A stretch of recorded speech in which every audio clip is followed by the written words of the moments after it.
Welcome to the Fantasy NASCAR podcast brought to you by racefortheprize.com. Let's talk trucks at Kansas. Super pumped, super excited. Saturday night racing in the truck series, intermediate track, full grip, full speed. These are compelling races. I love this, man. I love NASCAR. You love NASCAR. Thanks for being here. It is awesome. We're having a lot of fun. Maybe you want to be a part of it. $30 for the month of May. Venmo, PayPal, Cash App. RaceForThePrize.com, send it over. We'll give you access to the sheets. If not, that's fine. Like, subscribe, share. We love having you. We'd love to help you out more, save you time, help you make some money, make it easy for you. So let's look at the data. Before I go into the data, you know, I love talking NASCAR. You like talking NASCAR. If you want to talk NASCAR, just throwing this out there. Record some audio. Send it over to me. I'll platform it on my YouTube channel. It's always cool. It's always fun. DM me. Send an email. Don't have to. Just putting it out there into the universe. If you're ever interested in creating content, love to have more content on my channel. So this is quintessential truck racing. Nighttime. Got enough banking at Kansas. Full grip. You're running full throttle. With the drag, creates drafting. 4 wide, 5 wide restarts. Can be absolute mayhem and madness. It can also be okay, and they get through it. And then we have some pretty solid green flag runs, and the cream rises to the top. Probably not too much different than Las Vegas. Can go a little hairy and sideways, but it doesn't always do it. And typically we're going to see the best trucks move to the front and the guys filter towards the back, who we expect. But their door is always open with the possibility of a caution and with restarts. This is very reminiscent of the 2019 Cup Series package with all the drag and almost IROC style. But it works in the truck series because they punch that big hole in the air. You get good drafts. And you still do get some pretty good green flag runs as well, which are exciting and compelling. Hocevar and Heim had a great battle. I mean, look, if we look at some of the laps before, well, first let me put up the optimal lineup real quick, just give you a little taste. And that was Hocevar, Gray, Eckes, Friesen, Ankrum, Allen. Eckes steals the race at the end, but wasn't necessarily a felony, maybe more of a misdemeanor, because although he finishes first, he was in place to pounce all race long. And hey, we get a restart. We're running 3 wide, side-by-side drafting. Guy takes the outside. He slips by and says, thank you. I will take this win. Although he may not have been the better driver in the day. Hocevar and Heim were great. Sanchez was great. Doesn't quite get to finish. We get Hocevar leading laps, Heim leading laps, Sanchez leading laps. Throw a blanket over him. And that's pretty much been the case this season when we try to differentiate between the top trucks.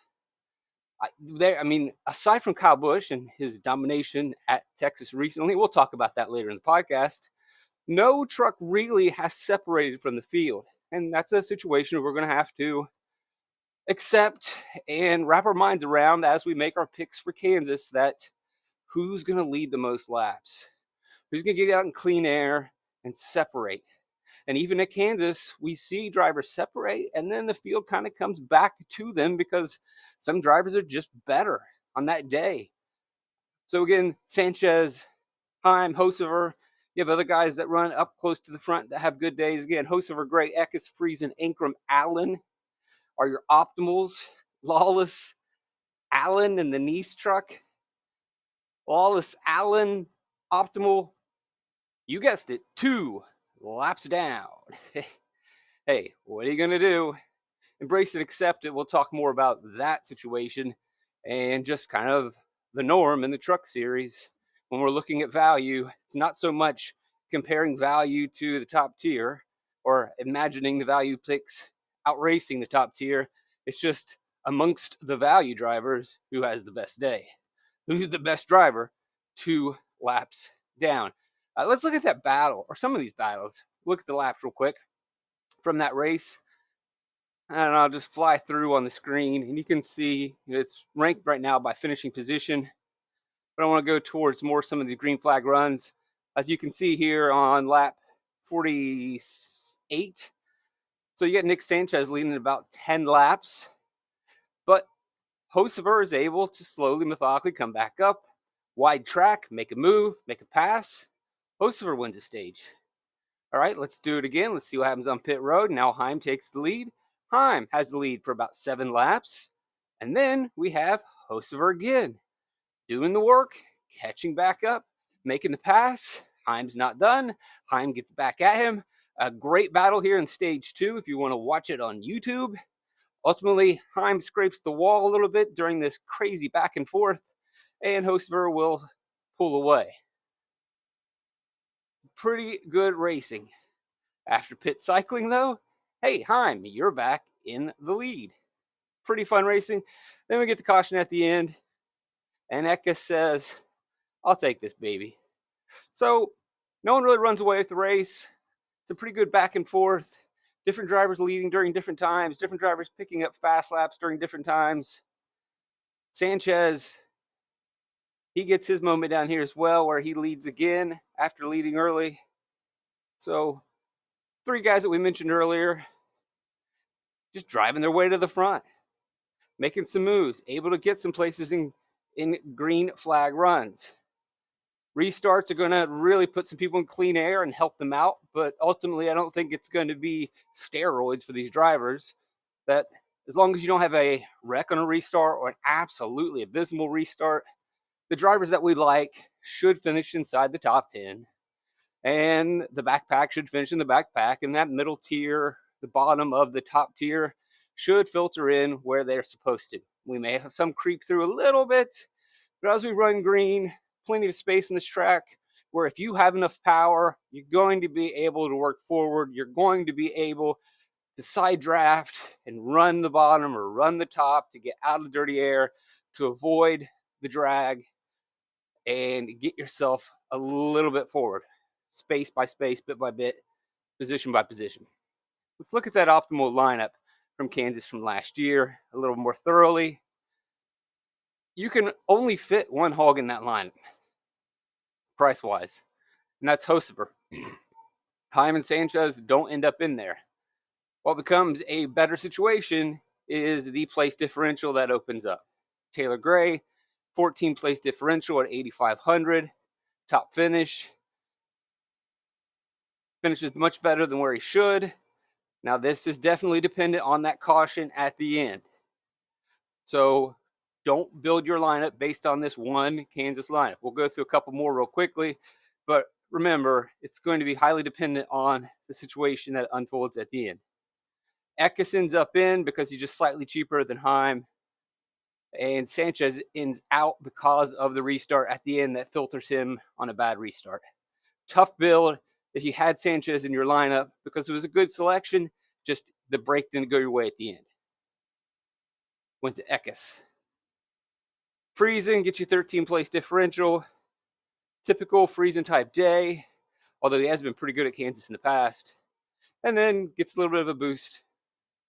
And then Tyler Ankrum, also with a finish much better than where he ran. Gets you 12 place differential at a really cheap price of $6,900 for a Hattori truck. Although Hattori was not good last season, still that's a significant markdown from where we usually got him. We'll quickly look at the optimal from the spring race. Grant Enfinger runs away with it. Optimal, one hog. We do get a second guy that does lead laps in Corey Heim. Friesen, they're all place differential. All place differential plays. Ankrum, Taylor Gray, again. Lawless Allen, again. Lawless Allen, not on the lead lap. There you go. Interesting. Tyler Ankrum, again, in that Hattori truck. So 2 repeats there. I mean, if you were to make some quick assumptions, you would say that, hey, I think Tyler Ankrum seems to be pretty comfortable at this track. Looks like Taylor Gray is pretty comfortable at this track. Lawless Allen as well. Lawless Allen will be running in the ARCA race this weekend, so it's going to get plenty of reps. Ross Chastain, too expensive, doesn't work, but again, a big place differential score gets to the front. And there you go. Kyle Busch loses some spots, doesn't end up in the optimal lineup. Let's look at 2022. Just running through real quick. Place differential.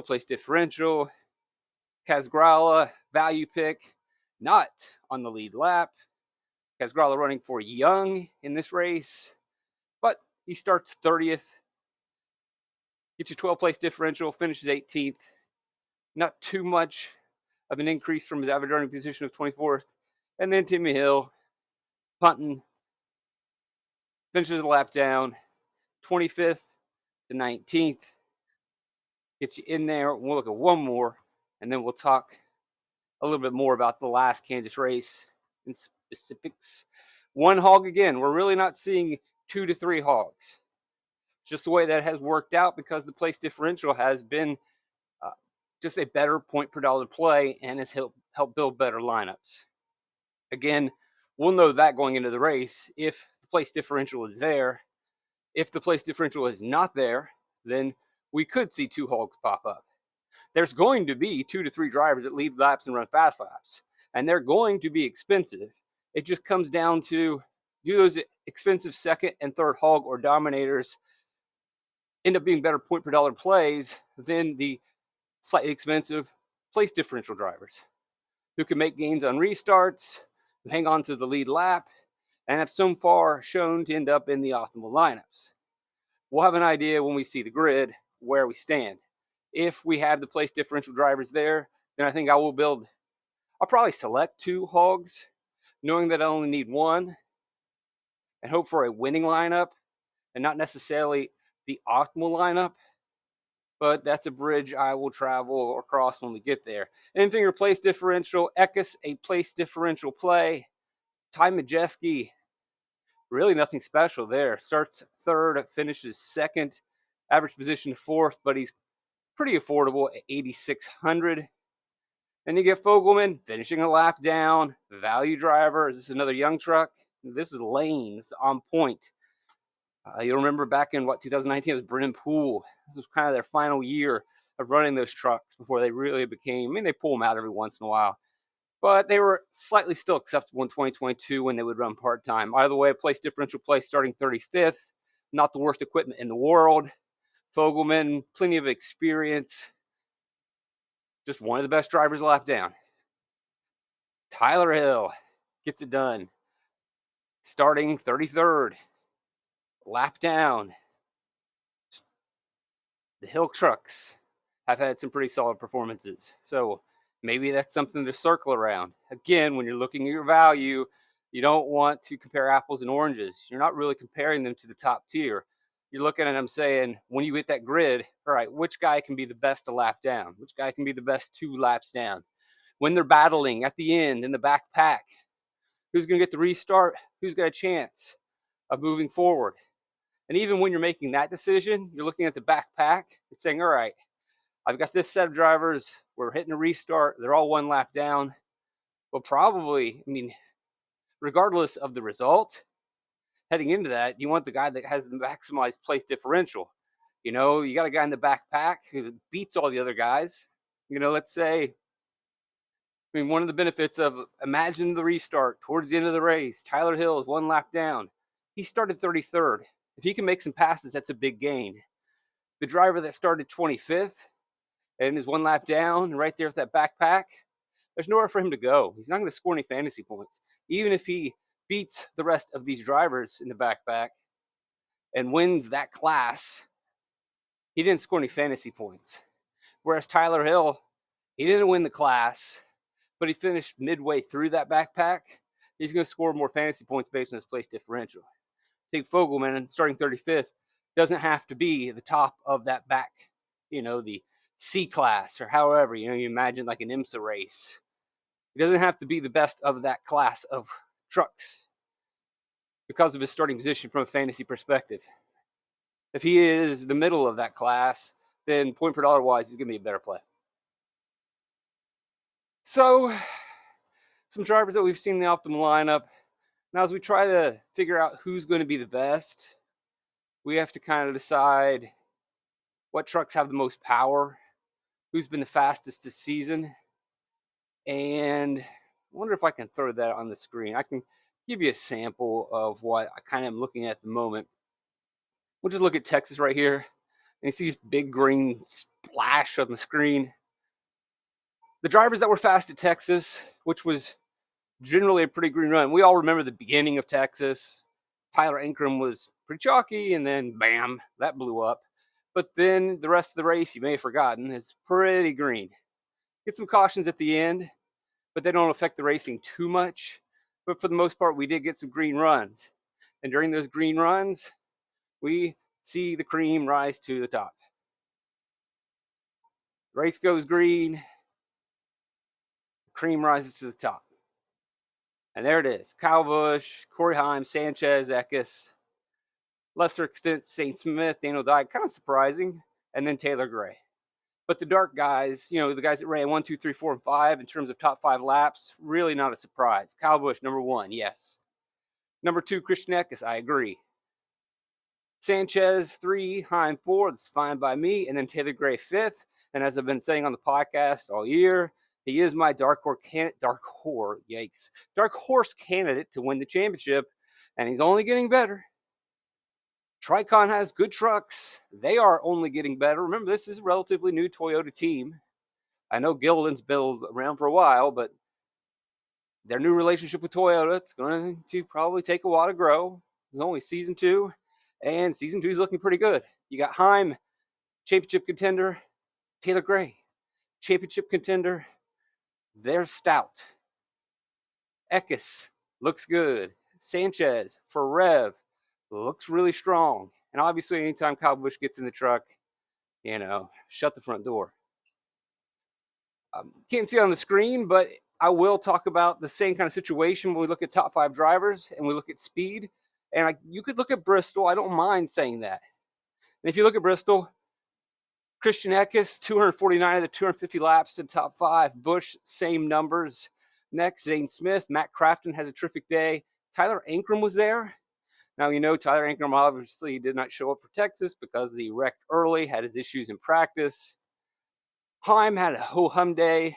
Taylor Gray had a ho-hum day, but Taylor Gray did run 174 laps inside the top 10. Heim still finished in 6th place. Just wasn't their day. It's a little surprising for Heim after winning the race before, but when you get Kyle Busch entered into the race, obviously someone's going to miss out on top 5 laps, etc. Either way, you go back to Bristol, Eckes, Busch, Zane Smith, Matt Crafton, Tyler Ankrum, Heim, Taylor Gray. It's the usual suspects. We go all the way back to Las Vegas, and you have Rajah Caruth up there in a Spire truck. Now, Rajah didn't have a good performance at Texas because he was involved in slightly that Tyler Ankrum wreck at the very beginning. Then he spins out the very beginning. Then it takes him a while to get back onto the lead lap. Finally does at the end. But if you look at Rajah's results after he finally gets back on, you can see him on the screen here. 31st, running outside the top 25 for most of the race because of those early race issues. But once he finally gets the free pass, he works his way forward. Lap 141, I believe he gets back on the lead lap. Now he just walks forward, runs out of time, but is able to climb up to 12th place. So where I don't really think that he has the speed of the drivers that we've already mentioned, he definitely is a top 10 truck and in contention. And especially given what he did at Las Vegas, the speed that they had, he's going to be a contender this weekend. Ankrum was very fast at Las Vegas. 5th most laps in the top 5, 4th in the top 10. Now, again, we do have to remember that some of those Las Vegas results are inflated because of pit road issues. But Ankrum was clean and took a top 10 car, got a top 5. Corey Heim, remember, had his pit road issues, finishes third most laps in the top 5, 2nd in the top 10. Taylor Gray, 4th most laps in the top 5, 3rd most inside the top 10. Christopher Bell was there. Eckes had a slightly off day, which he talked about later during his North Wilkesboro test, was frustrated with the lack of speed, but he seems to have found that speed in the following weeks at Bristol, at Texas, and that's coming into a Kansas race where he won last season. So despite not having speed at Las Vegas, they're fine. Crafton was solid with the 8th most top 10 laps at Vegas. He had Zane Smith, who had pit road issues, probably had a little bit faster race car. Also, his first time with the new team. Remember, no longer a full-time front row driver, doing part-time work with Bill McAnally. It's a great team, but, to jump in and out of a truck, not always the best situation, especially in your first ride. And it kind of showed for Zane Smith. Although he did get a top 10, his numbers were not phenomenal at Las Vegas. But we have seen as he's gotten more reps in that truck with that team, they have definitely improved. Infinger was there. And then Majeski rounding out the top 10, who had a really good race. Second most laps inside the top 5, fifth most inside the top 10. Poor finish because of pit road situations. It's been a rough year for Majeski. Coming in after Las Vegas, looking at the data, thinking, all right, this is going to be a good situation for him. But across the board, Thor has underperformed. Ben Rhodes is lost. Ty Majeski has been absolutely disappointing. He should be among these drivers that we were talking about. He should be in this conversation. He's not. Ben Rhodes, I'm not super surprised to see him just be a top 10 driver, if that. Matt Crafton is the big surprise. I thought he was dead in the water, and he's the one from Thor that's actually performing this season. Although I don't think Matt Crafton really has anything for those guys. All right, let's break down Kansas real quick. Let's look at that last Kansas race, talk about some of the stuff. Hopefully, I can remember everything in my head. How do I want to go about this? I would just look at the driver performances, I guess. Eckes wins by staying up front all day, benefits from the restart at the end. Taylor Gray looks like slowly working his way forward and is going to benefit from the restart at the end. Not an elite car that we mentioned or truck. Running right there in 6th place, nails the restart at the end. In position, good speed, that's fine. Same thing can be said of Matt DiBenedetto. Attaboy for him, having a solid race. Running inside the top 10. Corey Heim, we already mentioned, had a good race. Zane Smith, solid race for front row. Just wasn't his day, it appears. Hocevar was very fast. Easily could have won, led plenty of laps. Friesen, running in the top 10. Doesn't really benefit from the end at all. Sanchez loses those spots at the very end during the cautions.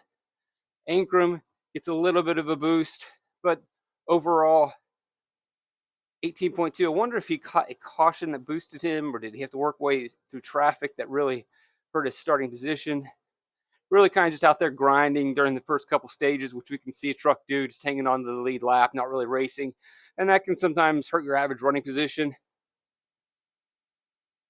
But when it becomes time to go here in stage 3, he's able to get up there, make some moves, hold position, hold serve. Not bad. Jake Drew last year. Who was Drew running for? Let me double check. Jake Drew was running for Hattori. Hattori had 2 cars, trucks. Pretty good day. So Hattori, a good day with Ankrum and also with Jake Drew. Garcia, just a typical Garcia day from McAnally last year. Now with Thor. Roger Carruth, did I already explain that? No, but a solid day. Jesse Love, I believe, was running for Tricon. Yeah, and decent day. Infinger gets into a wreck, I believe, if I have to look that up. Anything else that's worth mentioning? I don't know if I really need to do a break. Actually, here's what we'll do. Sorry. See if I can find some things that I highlighted possibly on the screen. Nah, I think we're pretty good. Pretty straightforward race last year at Kansas. I think, do we really need to go over Texas laps? You want to go over the Texas laps? I think we can go over some Texas laps.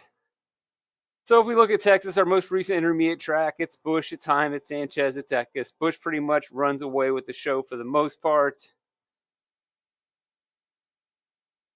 Who were some of the situations that unfolded? We'll look at our highlights to see if we can find some things that may give us some interesting things. That's an early wreck. Lap 2 takes out Ankrum. Carruth gets some damage.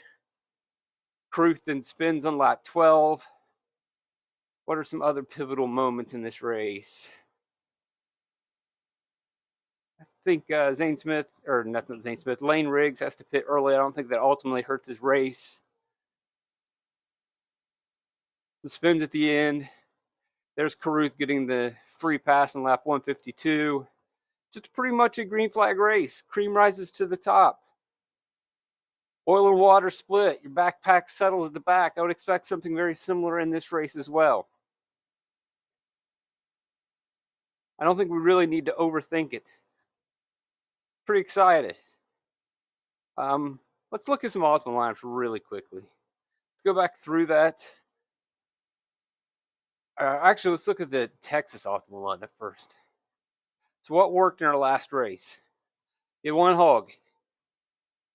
And there really was, Eckes and Sanchez, and that's kind of what we've seen at Kansas. Other guys are going to get some laps led, but they just don't work because of the pricing in the truck series. That we just can't afford the second guy that leads laps. We just can't afford the third guy. We've seen that at Kansas. The place differential just becomes a little bit more too valuable. Now, if the place differential is not there, and you'll know that as we build, then yeah, it's going to open the door to a second or third hog. In this situation, Tanner Gray starting in the back was obvious. So was Tyler Ankrum, but the race just didn't work out for him, wrecking at the very beginning. So it goes. I want to change the way that this is formatted so we can see it a little bit better. Doing a little spreadsheet work live during the show. This is not a good podcast. Yeah, it's probably not the best sometimes. Trying to do my best to help you out. You can help me out by leaving tips, subscribing, sharing, recruiting more people to this channel. May package, $30, racefortheprize.com, Venmo, PayPal, Cash App. Right, we had Ankrum starting in the back. We thought, oh yeah, baby, give me some Ankrum. Sorry, it didn't work out for you. Tough luck. Another rough day for Ben Rhodes in this race. All right, anyway, so Kyle Busch is your optimal. Taylor Gray. Corey Heim gets you 12th place differential, finishes second. Corey Heim starting 14th, definitely an appealing play. Sanchez starts on the pole, gets you the hog points, has a good day, but ultimately just ends up with 54 fantasy points. Corey Heim, you expect him to get in the top 5, so he gets his place differential. While in the top 5, he gets a couple more fast laps. That's 16 points. That's more than 15 from Sanchez. And his finish of second over third says Heim, place differential win, Sanchez, hog out. Eckes gets 16, which is actually more than 16. Or actually, it's the same number, isn't it? But again, second place is better than fourth place, so Heim wins out. Then, because we are spending so much money on Busch and Heim, Gray is very affordable, thank you. Then we go to Parsons, starting 25th in the Henderson truck, which to me is in the top 20.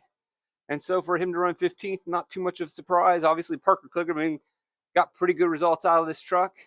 As Parsons gets more reps, he'll get more out of this truck. Has a good race. Wallace Allen, probably one of the top guys in the backpack, has a pretty solid race. Hangs in there. Maybe this Rayom team's getting better. Maybe they're starting to hit their stride. Maybe their connections with Tim Self and Sawinski and AM Racing are slowly growing. And, we have plenty of races. We just went over previous Kansas races. There are plenty of examples where Lawless Allen has proven to be a decent driver. There have been plenty of times where Lawless Allen has burnt us in DFS. But he is not a talentless driver. He's just a lawless driver. And he ran well. Definitely gets a much better finish at the end than probably he deserved. With those cautions, I'm going to go and look at that. See if he just really took advantage of some of the restarts at the end for old Lawless.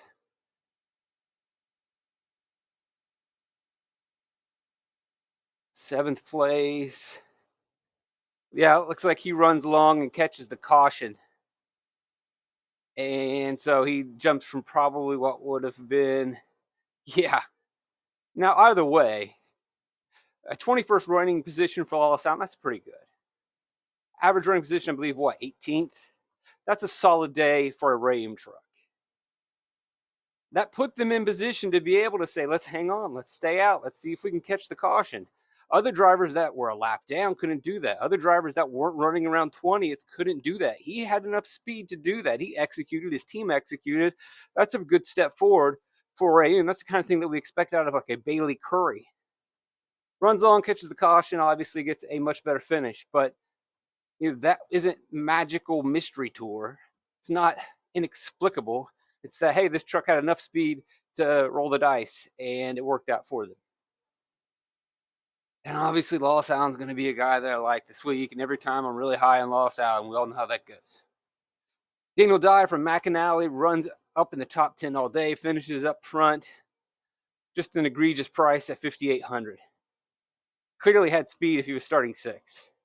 The McAnally trucks are fast.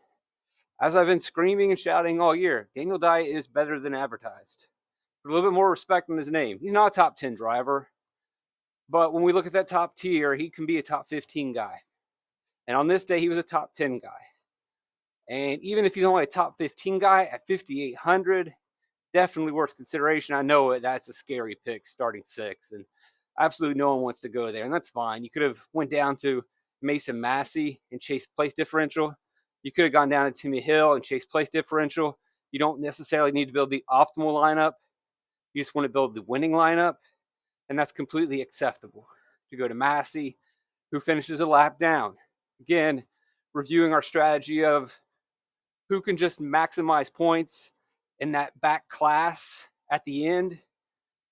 And even if Massey and Hill aren't the best in the back class at the end, when we line up and do the restart, and even if they don't finish the best, although they more than likely did with 20th and 21st, they have the opportunity to stack up those place differential points, whereas one of the drivers starting a little bit closer does not. And so that would be the winning lineup strategy, as opposed to trying to be absolutely optimal and flirting with Daniel Dye, which is not something that I would recommend. I like Daniel Dye. He's fast, looks good. Congratulations. And then we separate that and say, all right, well, what is my DFS stance? I don't want to play Daniel Dye starting 6th, even when he's underpriced. And we're excited about the possible value when he comes in 6th. Hey, we're excited for him to have a good race that day, but he's not going to be in our pool. We would much rather go with the tried but true strategy of building a winning lineup and trying to get the best of the tertiary class or the C class or the backpack, however you want to classify or categorize them. Let's take that value perspective that we just did here and look at the previous Kansas races. So we know that we are kind of building for one hog. And we know that maybe we consider a second and third, because there will be a second and third. But that is dependent on starting position. If we have top tier equipment, like last year at Kansas with Taylor Gray and possibly Eckes, maybe Friesen's in that conversation. Smith is definitely kind of in that conversation, although he doesn't end up in the optimal lineup. If we have drivers that can touch double digit place differential, get a podium or a top 5, we're more likely to build one hog, and then top tier PD drivers like Taylor Gray right here. Then we fill out our bottom 2 value picks. This one only required 1 value pick, but that's because Ankrum was priced low, so you can consider Ankrum a value pick if you want. But for me right now, what I am looking at going into Kansas is 1 hog, 2, 3, 4 are probably place differential from good drivers that are going to be top 5-ish. And then 5 and 6 into my roster will be those value picks. And again, I will go winning strategy, not optimal strategy, and not necessarily play the fastest car or fastest truck amongst the value trucks, but to find out who can maximize points a lap down, who can maximize efficiency in that C class. And if we look at last year, it was Lawless Allen, 2 laps down at 5,000, but he comes in at 6.6 point per dollar and ends up becoming the better play amongst his peers. Drew, Howard, all pretty affordable. Drew even finishes on the lead lap, but he's starting 10th. So then you do more of an apples to apples comparison with Cody Colby Howard running for Robaugh at 6,000, but he's $1,000 more, and you don't get that $1,000. And for the most part, does pretty much the same thing, 37 points to 33 points, but Allen provides some savings. So again, we re-rack, we reset, we look at the C class at the end of the race, the Robaugh versus Wallace Allen and the Nice truck, which is top of the backpack. Both of these trucks are top of the backpack. Whereas Howard has the better day, you get a little bit more maximization from Allen, who started a little bit further back, who was significantly cheaper. Winning strategy, not necessarily optimal strategy, would have led you down that path. Let's look at the 23 spring race and highlight some of the value again. Again, we get Tyler Ankrum underpriced, starting 23rd. He would be a value play. You get your one hog, technically get two hogs, but even then, you're getting place differential from these drivers. Place differential. Oh, there's one race I do want to bring up. We'll close out with that one. Try to break some mind here in a second. Ankrum, pretty much value. Again, Taylor Gray, fourth driver in, top tier equipment, double-digit place differential. Doesn't quite get the best finish in the world, but he makes up for that because he is slightly cheaper. And then again, Wallace Allen at 5,200, starting in the back, finishing a lap down. Brett Holmes has a better day, finishes 14th. But Brett Holmes started 28th as opposed to 34th. Brett Holmes is 6,200 as opposed to 5,200. Again, building our lineups, going for a winning strategy, not an optimal strategy. We reset the field at the end, or however we want to look at it, and we got that C-class racing against each other. I don't necessarily need Wallace Allen to come home the winner of the C-class. I simply need him to finish close to the front of the C-class. And if he does that, because of his place differential and his savings, he just is a better fantasy play. Congratulations, Brett Holmes, you win the C-class. Good job. But that's racing. We're talking more fantasy. Tony Brandinger. If you remember Tricon in this race, yeah, she'll be out there in the ARCA race. The ARCA Women's Series. Sometimes I'm even excited about the ARCA Series. And the ARCA Series is turning into like NASCAR. Wendy Venturini, just all she wants to do is hire female drivers. And that's cool. That's fun. It's awesome. I'd love to see some of them actually move up into the truck series, the Xfinity series or whatnot. But it doesn't seem to happen. I don't know what's going on, why these female drivers in the ARCA series are not developing. But I don't know. I don't want to sound like a misogynist. I'm rooting for them. I'm pulling for them. Hope that the day comes. Why not have more women in racing? I don't see any problem with it. We love Jinjo Cobb, and Jinjo Cobb is in the field this week. Come on, baby. J. Joe. You guys, the old OGs that have been with the Fantasy NASCAR podcast, remember we talked about J. Joe all the time in 2019. Loved it. Sometimes that ugly punt worked out. Did you just call her ugly? No. She's a beautiful woman. I remember going to the Dollar Generals back in 2010 as the economy was collapsing. And we all just went to Dollar Generals, right? And they had the Dollar General J. Joe Cobb cardboard cutout. One of my first favorite racers. Fascinating. Great story time. All right, so look at one more, and then I'll do the weird one. 2022, look at our optimal lineup. You get your big hog and JHN. Then you got a place differential top tier. Parker, top 10. Place differential, double digit. Maybe you don't want to consider him elite, but if you're heading in this race, 24th for Parker Clearman, given what he had typically done in that Henderson truck, not too surprising. Colby Howard, 72 as a value, get you almost double-digit place differential. Kaz, I believe, running for Young is your value pick. Also, maybe a little bit more expensive than you want, but Kaz starting 30th, the Young truck, you know that he's going to get decent Young equipment. And this is 2022. They still had a pretty good year. We know 2023 was pretty much a down year for Young. They're kind of coming back to life. And then just taking Hill out there. Not probably the best in the C class. Moves forward. Don't want to overanalyze that one too much. Here's the one I want to look at. I think 2021. This is a fun optimal lineup to look at. Kyle Busch at 1,500. Pretty much runs away with the race, wins the race. But as you'll know over here, he doesn't end up in the optimal lineup. Crazy, isn't it? You couldn't afford him. And you end up with 3 drivers under 7,000, which is weird because you get Todd Gilliland at 69 and Rafael Lessard at 6,600. These guys were underpriced. Bailey Curry's probably overpriced. What a weird lineup that is. A good one to close on. Don't worry about that being the thing that pops up. But put a close on it, put a pin in it, wrap up this Fantasy NASCAR podcast. My early leans, obviously the trucks that we have talked about that are going to be fast. We're having trouble completely separating who is the most elite at the moment. I don't think there's much differentiation. If you look at their driver ratings, it's Sanchez, Heim, Eckes. Majeski is there, surprisingly. But he hasn't really shown up at some of the races I want him to show up at, the intermediate tracks. Don't want to cross him off. We'll see what happens when he unloads in practice. Zane Smith's going to enter into the field. As I've said, more reps has definitely been beneficial to him. Taylor Gray has speed.